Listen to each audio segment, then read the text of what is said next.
Welcome back, folks, to the Get a Grip on Lighting podcast. On today's show, we have Art Hushen. Okay, long biography here, but I'm going to sum it up for you really quickly. He's a cop, and his specialty is in crime prevention through environmental design. He's got a whole bunch of stuff here. He worked in a lot of different police departments. He's done a lot of work. He's had a long career and all this. So just trust me, he's good. He knows what he's talking about, according to the paper. But he also sits on the IES's, which is what's really relevant for us here. The IES's Security Lighting Committee, and you know what we're going to talk about. But before we do, Greg, we got to go to led-llc.com for light efficient design. That's right. They have their flex color and watt wall packs. Traditional, mini, full cutoff, adjustable, built-in photo cell, 50,000 hour life, IP65, 0 to 10 volt dimming. And one unique thing, Mike, that I found on there that I haven't seen anywhere else is a built-in level indicator to ensure the proper alignment of the wall pack. That's pretty nice. Ooh, you gotta really hand it to the folks down at Light Efficient Design. They always have things about their products that are unique and cool. Every time they come out with something, they got a little thing on something different and whatever. They're so good. So go to led-llc.com. That's right, for Light Efficient Design. Of course, proud members of the National Association of Innovative Lighting Distributors, our presenting association for this show. Folks, get associated, get educated. But for right now, what's up, Art? How you doing? Oh, doing good. Just looking forward to this. Me too. I see. Yeah. So Mike said you're a cop or a police officer. You're a retired one. And what is your role now? Tell us about your company. Started the company back in 1999 while I was still a cop down here in Tampa, Florida. And I slowly transitioned over to the Special Operations Bureau, where we had a crime prevention through environmental design program, or we designed it, part of the group that designed that, which included setting these standards citywide and countywide, as far as including SEPTED. And that included a lighting component too. We codified it under the city zoning code, where now this is a mandatory review to ensure compliance with that code. And once that's done, we sign off and move forward for permitting. I retired in 2006 and just continued with the program under the Florida Governor's Office, Attorney General's Office, where we made this mandatory training in the state. And then I slowly just worked my way out of the state, do a lot of training now in California. This is mandatory, what we call post-certified training for police departments, where the officers get credit for taking this. We do a lot of private sector, not just government, but American Institute of Architects, American Planning Association, ASIS, ASIS. And the company continues to grow as more and more cities mandate this and codify it as part of their design standards. So tell us about this. It's a CPTED, crime prevention through environmental design. You said you started it, or you were involved in starting this? Oh, no. What we did was we started it for the agency, for the police department. We're the first police department to have a full-time SEPTED unit in the country, where that's all we did was work with designers and architects. SEPTED came about in the early 70s from a criminologist at a university who coined the phrase crime prevention through environmental design. And so it kind of built from the 70s to where it is today. Got it. And what all entails? I know we're obviously lighting people, but what else goes into this? Oh, that's perfect, because under lighting, because we talk about nighttime use, so it has these certain elements you got to follow as part of design, window placement, outdoor activity. But because we talk about cities and use, in order to provide, for example, what we call natural surveillance, be able to see someone, if it's at night, the only way I can see them is with lighting. So again, if I'm talking about park use, again, if I'm using it at nighttime and I want to promote natural surveillance, I've got to have lighting. So then we get down to the discussion, what kind of lighting? What's the foot candle? What's the uniformity level?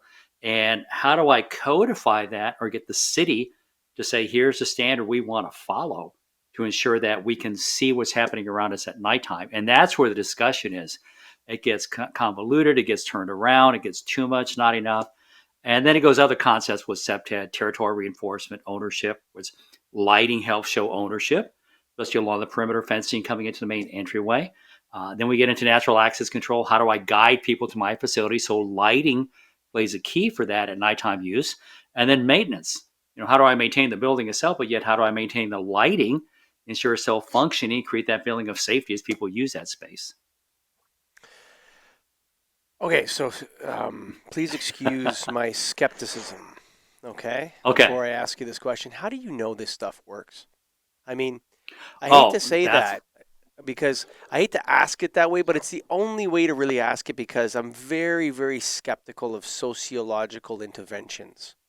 And And what we all, have, oh, let go me ahead. just finish my question here, because a Okay. lot of people, they want to, they want to change the way kids learn math because this system is so much better, or what, and they have these different, they've been changing the way they educate kids constantly since the 1960s, and every change is going to be better and better, and we don't really have the results. The results speak for themselves. How do Mhm. you know that this safe or this crime prevention, crime prevention through environmental design, how do you know it actually works? Well, a couple of ways we know. First thing is just it's been with us since as far back as we can remember, from castle design to corners to moats Mm. to using fencing perimeters. Again, we've shown that it can keep armies from coming into my site or building. We create giant berms to create barriers. So now we just magnify that into today's requirements under planning and zoning. So now the research from the universities, for example, from Michigan State, from University of Florida, we see it now done in, for example, University of Utah is now getting involved with SEPTED. We have the numbers and the data to show by applying these strategies, we have a reduction in crime up to some cases 60 to 70%, depending on the type of crime. And we haven't even included, spreading this out through the entire city. So a lot of this is target specific. So a neighborhood, a park, a trail system. We integrate that with our lighting standards. We do the crime analysis, the data. We do a minimum 5-year study of crime, to determine any trends, and then we apply the strategies, including the social component, and see the impact it has on crime overall. And the numbers are there to show us that it is very effective. One in Virginia, in particularly, housing unit that used a lot of these concepts and strategies had a 75% reduction in calls for police service and over a 40% reduction in crime. So yeah, so we got the data, we got the numbers, we got the universities, we got the American Institute of Architects. We all know it works. It's just, again, just like you said, more and more people say, show me, show me. So we have more and more universities involved with that. So, I understand the idea of castles and moats separating people reduces crime. Yeah, Mhm. separating enemies from one another reduces crime, for sure, or reduces violence, or whatever you want to call it. But like, are we Right. addressing murder or graffiti, or what type of crimes are you talking about? First thing we start off is something called quality of life crimes, and that goes back to the broken window theory. New York PD started Sure. many, many years ago. Hmm. So it all starts with quality of life crimes. Once you address quality of life crimes, you start to see a reduction in some of the more violent crime. Now you don't eliminate them, and even coming from the founder of SEPTED, the criminologist, you take steps that you can to decrease the opportunity for crime, and that's what we're trying to do is just limit that opportunity for crime. So will we still have a violent crime? More than likely, we probably will. But can we limit those opportunities? That we can do. That we can address that through good design, social component, bringing that all together. One of the recent studies done by John Jay College up in New York, it tied into sociology, was what they found over a 25-year period that cities with a population of 290,000 and more, by applying a lot of these nonprofit companies involved in social management, led to as much as a 12% reduction in the homicide rate and 9% reduction in violent crime or property crime. So the value of nonprofits, which is part of our program as well, there is data that shows that you will have a reduction by embracing nonprofit. There's not enough police. There's not enough police to manage all those calls. So you have to partner with a lot of the nonprofits or private sector groups. When you say eliminating the opportunities for crime, that mean like putting up a Mhm. wall pack, or like what is it like? What do you you know what I mean? Like, oh Yeah. yeah, because oftentimes we, honestly, you have people come out and say, yeah, well, what you need is more light. Put more light there. Yeah. You know what I'm saying? And then Yeah. you'll have less crime. I don't think it's that simple. Tell me, what are reducing the opportunities for crime? How do you do that using light?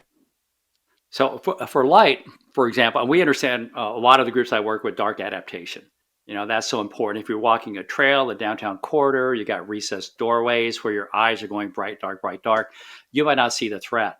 Our landscaping and lighting blending together, that tree canopy blocking the light. So I go from bright to dark, bright to dark. And again, we actually have photos and scenarios we put people in so they can see that where I don't have uniform lighting. Oh my gosh, I'm not going to identify that threat because they actually see it now in the classroom setting. So by combining this along with the lighting, the uniformity, the distribution, We limit the areas that an offender can hide, which in turn we look at 30 feet to see around us, can identify the threat from further away. It makes me aware. I'm more aware of my surroundings. We design the site to bring more surveillance, more outdoor seating to observe what's taking place. And so we want the offender to feel uncomfortable that they just can't stage there and commit that crime because no one's going to see that behavior. Natural surveillance is so important to bring more visibility to what's occurring. And that visual presence might be enough to deter the offender. Then we look at maintenance. Then we look at landscaping. Then we look at access. And you blend all those strategies together, not one, then you have that way to address it and make it harder for the offender to be successful. I'm going to throw you a curveball. Oh no, no curves. No, go ahead. No, because I No, I'm actually have kidding. a, Go I have ahead. a, I have a, I have a theory. I have a theory. I came up with it on Okay. my own. I have no idea whether it's true. It's just a pure hypothesis. Okay, but what you just said works both ways, right? Mhm. So Oh, I've heard that. Yes. yeah, police officers like to see their people, and then but also the people can see the police officers too. And one Mhm. one of the things I noticed about the riots of 2020 was that when you watched a lot of this stuff, the streets seemed very uniform and bright. And I was wondering to Oh yeah. myself if there's something with high Kelvin temperature lighting and uniform lighting at night that creates the sense that people shouldn't go home, or that creates a sense of security of mobs that they can all see. And I'm wondering if maybe that idea of uniformity works in the instance of the singular offender, but then Mhm. backfires when you have when a protest evolves into a riot, and then in fact maybe Mhm. that two-way seeing backfires. Is there any research or evidence on that? What I have found working with a lot of groups out there that again, so many other factors that come into that. No threat of apprehension, no threat of being challenged, Hmm. losing control of the street. Again, you already have the lighting there for your normal use. You know, you have a special event, a parade, outdoor activity. It's illuminated, but the threat of apprehension is now gone because of the civil unrest. Which in turn, then you get that mob mentality, and all your normal users are kind of leaving because they don't want to be there, and then now you've lost control of the entire site. Hmm. What led to the incident, what led to the problems there, are the police stepping up and taking the appropriate response, or again, politically, are they told, hey, just back away, back away, back away, and then pretty soon you lose control of everything. So again, I wish I could say it's You know that what I'm one thing. You're referring to? Like absolutely in right. Wisconsin, that one night, the Kenosha or wherever it was, one of the cities, even where I hate to bring up a controversy, I'm not taking sides on this thing anyway on this show, but like the Okay. Rittenhouse thing, you could see everything. It was the middle of the night, Oh yeah. and you could see Mhm. everything in those videos. And I Right. wonder to myself, hey, is these clear sight lines causing this crazy behavior when it comes to mobs? I get the single offender, the guy can't hide, he can't hide in the shadows or whatever it is. Mhm. But when it comes to this mob sort of mentality, does that backfire? I wonder if there's like an understanding of that. And I don't know if I fully understood your answer to that. Yeah, I know what you're saying. You know, again, we're making the place bright so the offenders can continue what they're doing. You know, Hmm. again, like we like surveillance. Well, they like surveillance too to see Exactly. what type of properties there. The And cops are again, over it's there. that. Don't worry. I can see them. They're a block that way. Don't worry. Yeah, We're that's good kind of here, like you that know? two-edged thing. Again, Yeah. it's got its pros and cons. The police want to see where the offenders are, and again, the offenders want to see where the police are. The media wants to get pictures of what everybody's doing. Again, you just have to look at the social component from over that time frame. What caused it to get to that point? Once you get to mayhem, it's a different ballgame. Hmm. Now you've got civil unrest. Now you're losing control. Stuff we saw, for example, in Georgia, where Atlanta was dealing with issues within the city. And again, there was that confrontation constantly. They brought out Georgia State Police onto the highway, and the offenders got there like, is that Georgia State Police? Yeah. All right, we're leaving. And they went Hmm. somewhere else because they knew, again, what could possibly happen confronting the state police versus city police. So we see that time and time, not every time, but politics play a part of that. And Hmm. like unlike you, I'm not trying to take any side, but when you have a certain level in that case where Georgia State Patrol showed up, it was a different response from the offenders that were there. Again, the Hmm. protesters. It was like, oh, we don't want to challenge them. We'll go here where politically this is accepted. So again, that's what you're dealing with in some cases. You mentioned the term codify. I have a feeling I know what it is, but can you explain more about what that is? Oh, yeah. We just make it part of the zoning code or a standard, just like fire has their own codes, which have been codified. We take the septet, including lighting, and we codify it, which means it sets as a standard under planning and zoning or new construction. So as the police read these site plans, just like fire, we check to see, all right, what is the lighting? Have they met that? And then we sign off and say, yes, it's met the minimum requirements for lighting. So again, from sidewalk width to entryway to landscaping, all those the septet person reviews to ensure that they've met those standards. Is that for, did you say for new construction only, or are you looking at It, existing it can properties that it, are upgraded? it can be existing, it can be renovation, it can be new construction. A lot of cities will try to get this in for new construction, and again, I understand that, but a lot of cities too under renovation. If you're looking at renovation at 51% over the assessed property value, now you got to be in compliance with the code, because the city and government doesn't want to mess with that homeowner who's just adding a deck, again, or adding a patio or adding a small garage. Oh, now you got to meet all these codes. Like, whoa, whoa, I just put in a deck. So now I got to make all these changes. Well, I'll never put a deck up again. So again, we're looking at that developer that comes in to buy large parcels and say, we're going to renovate everything. Well, you hit that 51% mark. Now you got to be in compliance with the code.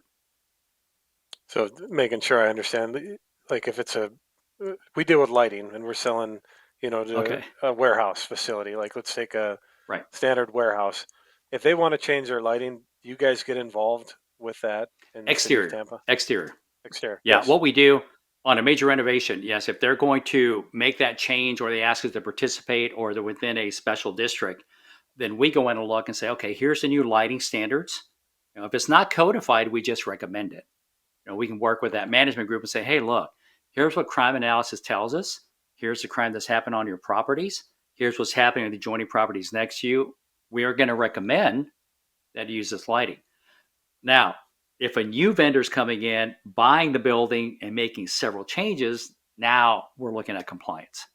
Now we're looking at a change in ownership, might even look at a change in zoning. So now you have to be in compliance with the code. Special district, is that code for high crime area?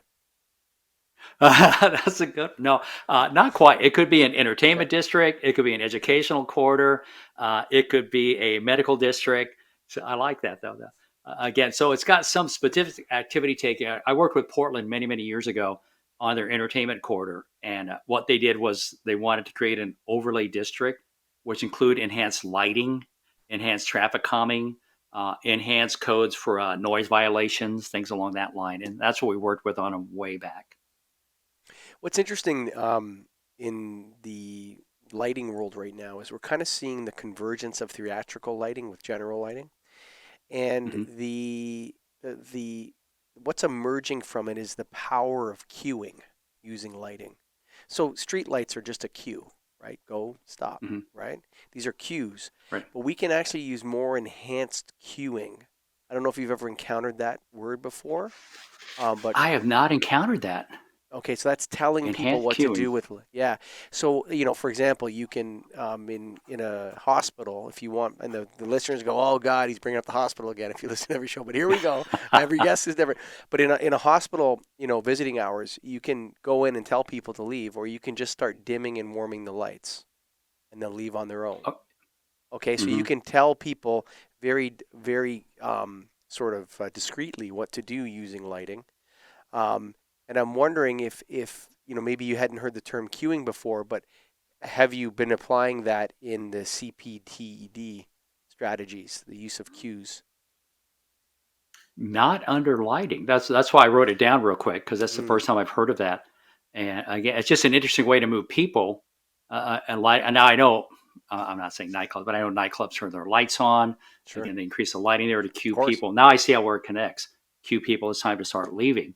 Yes, to So tell and them to I don't do think. something without telling them what to Mhm, do, because one of the big things with crime is when two people interact mhm, and someone is telling someone else what to do, whether that's a police officer stopping a person Right. in their car. Now you have to get out of the car. Now it escalates and it escalates. Or somebody on the street is telling, hey, but if we could just, hey, you have to leave the theater or the bar now. Instead, you just turn on all the lights and everybody knows they have to leave now. Can't stay here, Mhm. right? So queuing is a way to avoid potential, in this case, avoid interactions which could escalate to violence, right? So you can Right. use queuing to eliminate friction.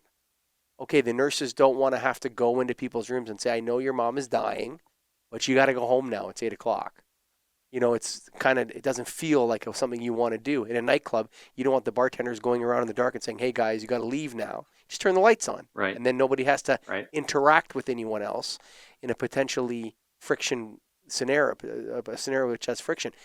Is that, now that I've kind of described what I'm talking about, is there any of this in what you guys do? Not with what we do, but with city zoning, for example. Just try to how it would apply. For example, parking lots that drop their lighting by 50% during non-peak Mm, hours. So I've seen them doing that. I've seen the National Park Service drop some of the lighting on trails by 50, 75% during non-peak hours. mm-hmm. And again, it's a little darker, so people should know not to walk there because it's not very bright. But it's just enough light so you can see if something's taking place there. But I've never heard it called queuing. So that's something different for me to look at. Yeah, I think it's the most powerful emerging field in lighting right now. When people talk about human-centric lighting or the health effects of lighting, I think Hmm. cueing, the combination of theatrical principles into everyday life and the use of those in smart, intelligent design is Hmm. going to be the future of lighting. Rather, other than more than circadian rhythm effects and stuff like that, I think those are going to be difficult to achieve. Um, Right. a street light is a cue. They're everywhere. How there's been a bit of a I don't know if I would say movement, but I would say an idea that has surfaced in some of our darkness and dark sky discussions that we've had, that areas that are tend to be impoverished or Hmm. populated by racial minorities tend to be lit a lot brighter. Like I know South Hmm. Chicago has the keyhole to keyhole initiative that they want uniform, even light from keyhole to keyhole. And there's some pushback on this from various groups saying that this actually is like a prison yard. It's not safe. It's more like Right. contained as opposed to safe. Do you have any Mhm. thoughts with respect to that, or do you guys bring that to the table that perhaps That comes we're to the table. yeah Yes, I just did a dark sky webinar, part of the one of the programs, and one of the studies out of New York. It was in the Atlanta Monthly. Was that the mayor went ahead and brought these like 100,000 lumen lights into some of the high crime neighborhoods and lit it up. I mean, you had this 6,000 Kelvin just blue light everywhere. The surprising thing, though, was that crime dropped by almost 38%. The downside, though, was that this was coming through people's rooms at night, and there was a lot of glare and light trespass. And the mayor came back and said, "Hey, you wanted less crime. I gave you less crime." And that's what we're dealing with right now. When you talk about the security industry or you talk about placemaking or tactical urbanism, what is the balance? What is the balance of mm. lighting? Again, how many foot candles? What do I need So to li- identify threat? What is literally my this camera? lighting one of these neighborhoods up like a prison yard actually works to reduce crime, period. It reduced crime, and that's from the article Wow. out of the Atlanta Monthly, was over 38%, somewhere around there. And I was Whew. shocked to see it because you see the picture of light, you're like, that is the nastiest light I've ever Sure. seen. It's this big floodlight. But It's when like a the mayor prison came yard. It's back with lit the up like a numbers, prison yard, exactly, literally. Yeah. exactly. And again, but it decreased crime. So again, and you come in with the government being very Huh. strong-handed in some cases, saying this works. You're like, and the residents there, no, it's coming through our windows. We can't deal with Sure. that. So where's the balance? Is Yeah, there? Why go? You go ahead, Greg. We'll go. Well, yeah, I'm going to unpack myself here a bit on that one. yeah. From the standpoint, I'm going back a little to the codes, but it relates. Is there a Are you guys always looking at minimum light levels, or are you saying minimum and maximum? A lot of cities just do minimum. Some do minimum maximum. Some do maximum. For my city, it was minimum. A lot of cities I work with is minimum lighting standards. Now, that's not going to keep a property from wanting to go higher. We have a chain grocery store here in Florida that goes 2-foot candles higher than what the code requires. And that is so they can have the brightest parking lot to attract more customers. Does it work? Yeah, it works for them.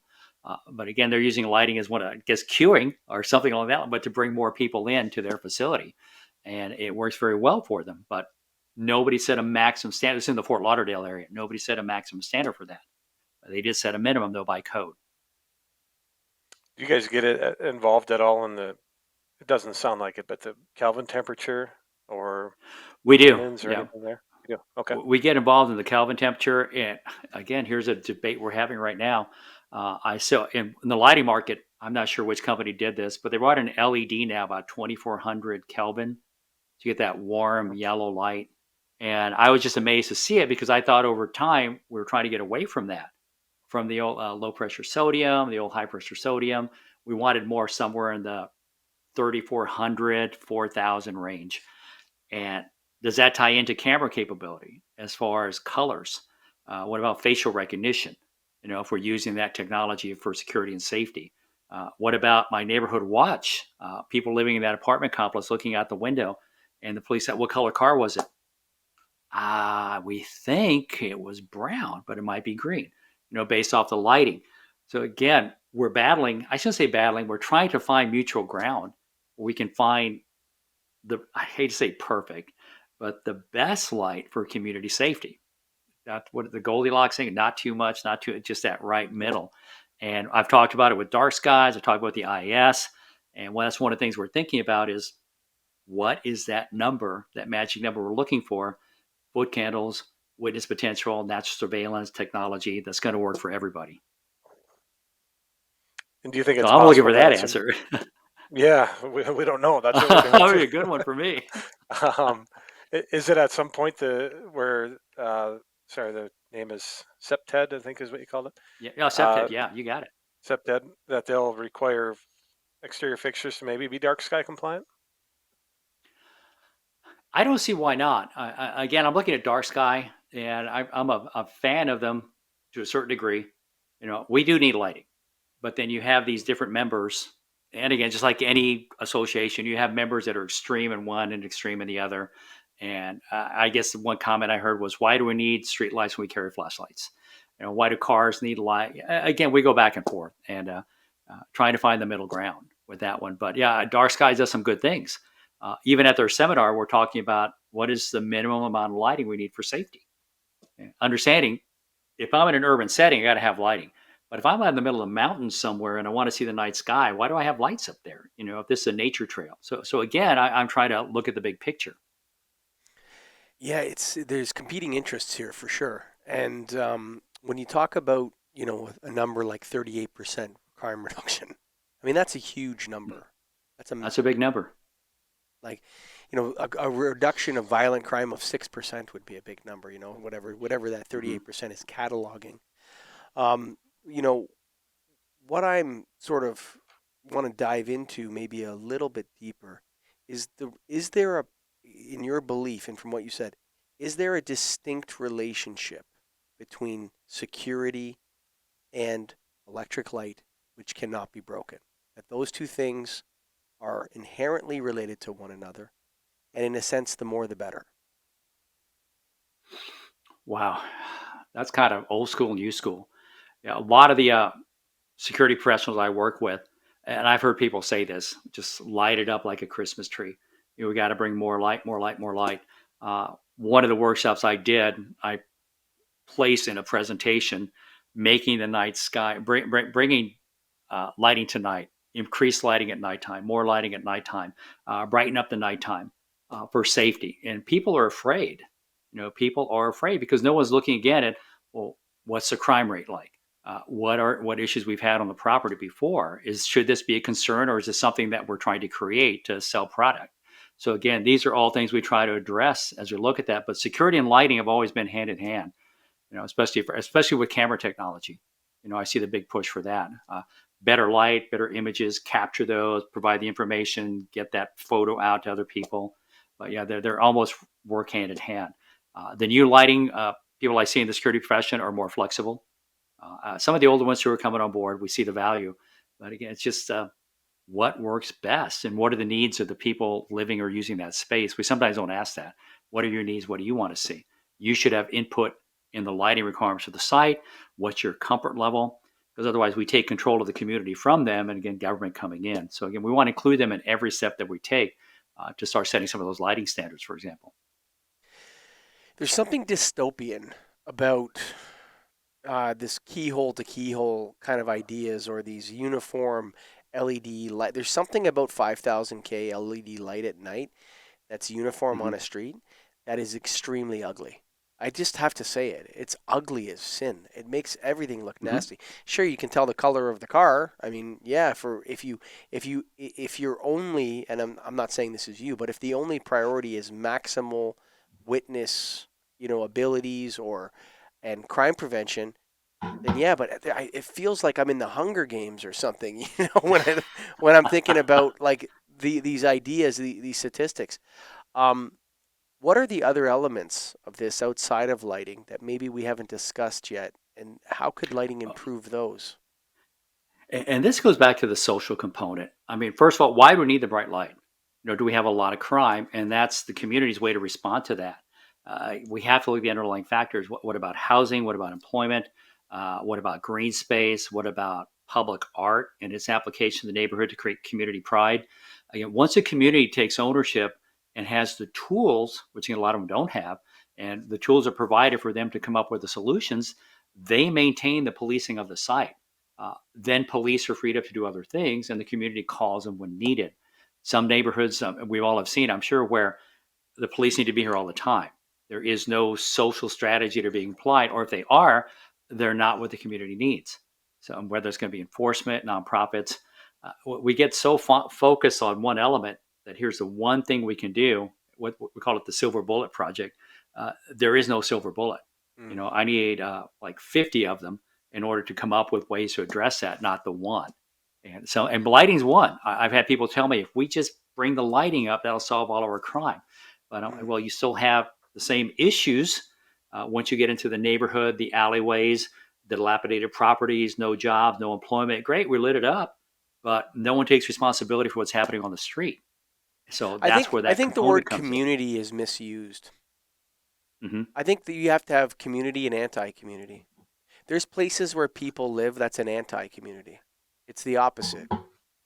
And Mm-hmm. hey, maybe I don't want to start saying any particular ones, but there's a couple that are popping into my head in the US where I don't think there is a community there. I think it's an No. anti-community. Oh, yeah. Sometimes your planners might refer to that as if you just stay in your house, look at the urban fortress model, where Mm. people just they don't want to be community. Hey, what's happening on the street? Close the blinds. Come inside. Don't engage your neighbors. The police are here to fix it. Not enough police anymore. So now you got to come outside because they're going to take 5-10 minutes to get there, maybe 20 minutes. So what are you going to do now? So do you go from that anti-community to, hey, who's my neighbor? Hey, come and help me, Fred. Mary, I need a hand. Something's going on here. Mm. So it's kind of, we see that it's almost forcing us to get to know who's there as compared to Mm. let the police fix everything. Mm. What year did the Tampa Police Department start that or SEPTED? Sorry, I can't say it SEPTED right. program, was Yes. it 90? We had our first standard in 1990. 98, 99, 2000, 2001, 2002. You see it on the agency chart. I show that in one of the presentations I do. So probably about 2004, I was going to say it was really taking off. A lot of it had to do because of 9/11. So we put a lot of crime prevention people into under Homeland Security. And now we saw we're getting too much into target hardening. We got to soften it up just a bit. But yeah, And it the started about reason 2004. Go ahead. the reason I ask, and I see this graph here. I'm not going to be able to show it adequately on screen, but the Oh, blue yeah. line is Tampa, and that's the Mhm. reduction in crime from 2006 to Mhm. 2020. You retired in 2006, so right when you 2006, right? retired, Yeah, drastic drop. Does it have to do with this? Or are you guys taking credit for that? it's yes, we're taking great dog. Yeah, it's a Right. mixture of things that were happening from the SEPTED program codifying that to community-based policing to more community enrichment programs, community engagement. That made a big. We still had crime. Again, and the police know the pockets where it happens. So again, we didn't get rid of all of it. I think about 2016, 2015, we had an increase in homicides. So again, but that had to do with drugs, a lot of drug activity coming in, a fresh market now. So again, then you have to address that. So SEPTED allows us to be flexible and adjust, to what's going on. For example, one story I give is when people call the police to arrest the offender that's committing the crime. So they'll call and police will get there, arrest him for selling drugs. He's out or she's out the next day. Call the police again. They come there, arrest him again.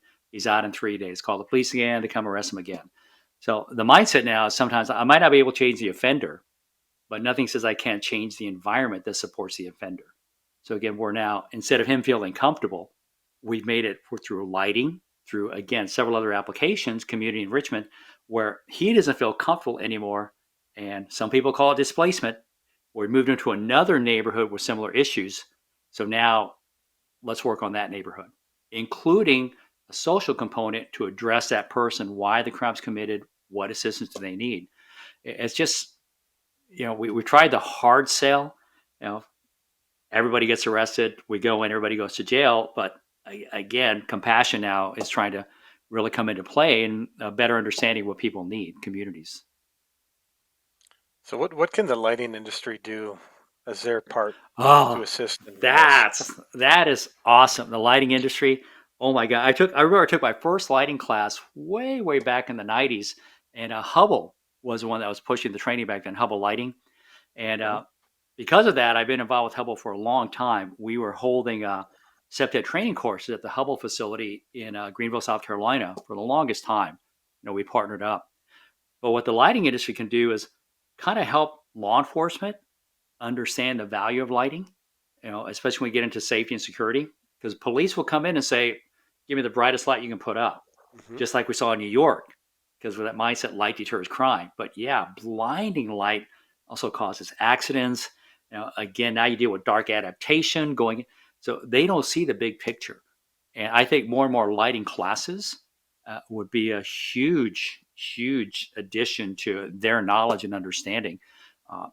Again, working with police and security, trying to find that baseline. What is it about? I love that the yellow light, again, that historical gas light when you walk in that historic neighborhood. It just really, wow, it makes you feel like a kid again. But then let's look at crime data. Let's look at auto theft, auto burglary, homicide, robbery. Does that increase or decrease that amount of crime based off the lighting? And nobody's doing a lot of good lighting studies in the U.S. right now. There's just not a lot being done, and that's what really concerns us. I think the industry is more likely to side with the cops.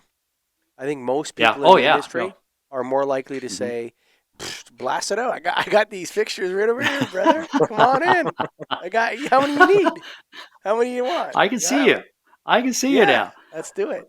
So I think that there needs to be the lighting industry has to come to a place where we can have trade-offs, where we can have discussions about trade-offs, because I find most of the discussions about safety are always absolutism.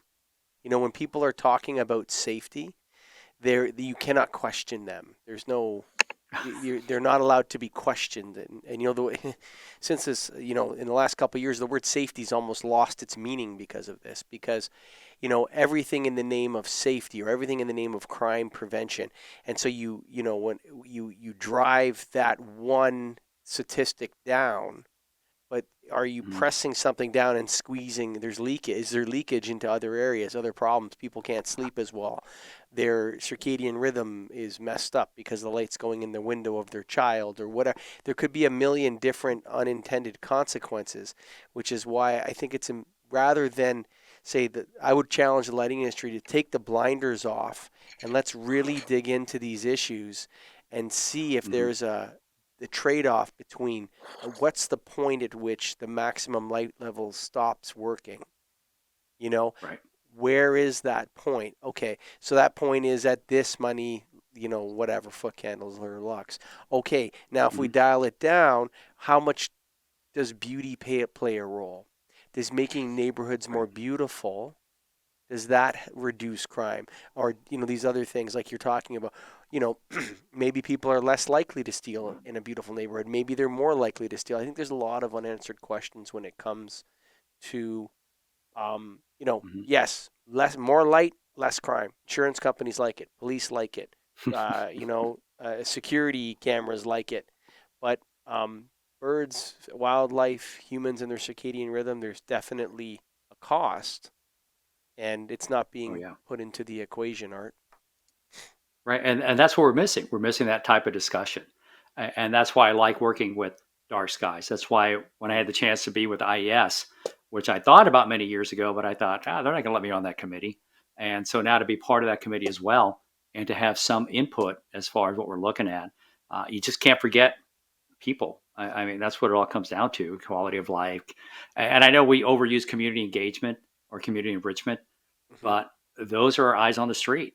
Those are the first line. So they're the ones that are going to see what's happening and call the police, or if they have good neighbors, call their neighbors and take ownership. I think we've lost that. And you're absolutely right when you say, hey, sometimes security industry comes in and says it absolutely has to be done this way. Why? I mean, when I started taking SEPTED early on in the 90s, I had the instructor, he passed away some time ago. He started asking questions and he says, oh, well, why aren't you involved in the initiative? I go, well, we're the police. We don't design buildings. And he started asking why. Why? This is your city. Why don't you know where crime happens? Why aren't you a part of the decision making on where the lighting goes? Again, you know the crime, you know how it connects. Why don't you have input? And that stuck with me for a long time. And that was my driving force to see this codified in the city. And now we have, I think, over 8 standards now under these districts, overlay districts, and lighting as well as one of those. Hmm. Ongoing discussion, Art. I Oh, yes. really, I really, I really hope the IES can and other groups like that can start to really focus. I think the IES needs a new executive director, Greg. They're looking for one, right? Start there. Yeah, Start there. This is a great. This is a great thing to tackle the relationship between lighting and safety, and Yeah. Oh, yeah. where that strategic line should be drawn in different areas and based on different Mhm. circumstances. Folks, we got to go to led-llc.com, Greg Eric. That's Light right. efficient design. They've got their flex color and watt wall packs, and we talked about it today. Right now, we don't know the exact right color, but their flex color gives you 3K, 4K, and 5K, so you have the option. That makes it easy. Built-in photo cell, IP65, self-leveler, or built-in level indicator. Ooh, I love that. Got it all. Check it out. That is so swanky, that little leveler thing. Come on, man. Go to led-llc.com and, of course, the National Association of Innovative Lighting Distributors. Of course, Light Efficient Design is a member, as are Greg and I, and you should be a member too, sucker. That's right. Join us today, naild.org. And should we say it, Greg? Should we break the news? Maybe not yet. No, Maybe. not Yeah. yet. Not gonna. Yeah, break it right now. The National Not yet. Association. No, okay, not yet. Okay, no news yet. But for right now, all you people out there listening, our colleagues that don't have a podcast, thanks for listening. Bye for now.